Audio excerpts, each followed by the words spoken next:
গুদামজাত করে রাখতে হবে। আল্লাহর নবীকে আল্লাহ সেই বিদ্যা দিয়ে চলো। ডাকতে বলল, হে জগৎবাসী,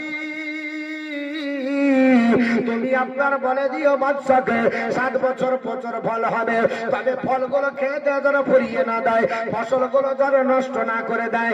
ওই ফসলগুলো 7 বছর আপনার ফসল যখন হবে সেগুলো শীষের মধ্যে রেখে দিয়ে আপনার গোদামজাত করে দেবে। ইল্লা কলিলাম মিম্মা তাকুলুন। বাদশা ডাক দিয়ে বলল, গুদামজাত করে রাখবে, শীষের মধ্যে এগুলা ওগুলা রেখে দেবে, তবে কিছু খাবার খাবে, কিছু বাইরে রাখবে। ইল্লা কলিলাম মিম্মা তাকুলুন, মানে যেগুলো খাবে ওগুলা রাখো। 100 টাকার কাজ করলে 20 টাকা খাও, 80 টাকা জমাও, নাহলে ভবিষ্যতে অন্ধকার, ঠিক না বেটি? কিছু লোক বলছে আজ খাবো কাল দেখে নিব, বলে না বলে না। আল্লাহর নবী বলল, না না, তোমরা যেগুলো খেতে পারবে ওগুলো তোমরা খাও, কিছুটা রাখার পরে ওইগুলা শীষের মধ্যে রেখে দাও। কারণ আপনার সুম্মায়াতি মিন বাদি জালিকা সাবউন শিদাদুন, পরে আল্লাহর বান্দা বান্দিরা এই 7 বছর পার হওয়ার পরে আমার আল্লাহ আরো 7টা বছর কঠিন দিবে, দুর্ভিক্ষর বছর দিবে। এই 7 বছর ফসল ফলবে না, পানি আকাশ থেকে আমার আল্লাহ দেবে না, ফসল আপনার থাকবে না, তখন অনাহার দেখা দেবে। ওখানে আপনার কি তোমরা খাবে? ওই সময়তে ইয়াকুল্লা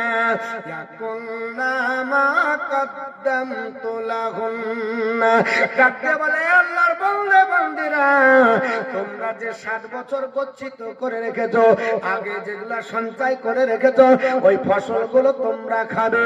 ইল্লা কলিলাম মিম্মা তুহসিনুন, কিন্তু ওই শীষগুলোর মধ্যে কিছু শীষ তোমরা বাঁচিয়ে রাখবে। সবগুলো আবার কই 7 বছরে কেউ না। দুর্ভিক্ষর যখন বছর আসবে তোমাদের গুদামজাত ফসলগুলো রাখবে, তবে এই ফসলগুলোর মধ্যে আবার কিছু বাঁচিয়ে রাখো, কারণ বিছন ঘোরাতে হবে না, সব খেয়ে ফেলবেন। আগের লোক বলতো না এই রাইগুলো সব ফিরাইস না, বলতো কিনা? এখন তার বলে না, কারণ এখন হাইব্রিড চাষ উঠেছে, প্যাকেটের বলবে অসুবিধা নয়। আগে বলতো গমগুলো যেন বিছনের জন্য থাকে, রাইগুলো যেন বিছনের জন্য থাকে, যতই কষ্ট হোক কিনা খাবো কিন্তু বিছন থাকবে। আল্লাহর নবী ডাক দিয়ে বলল, ইল্লা কলিলাম মিম্মা তুহসিনুন, কিছু বাঁচিয়ে তোমরা রেখো, আপনার সবগুলো খেয়ে ফোরাবে না। 7 বছর আপনার পার হয়ে যাবে, এই 7 বছরের মধ্যে ওই ফসলগুলো তোমরা খাবার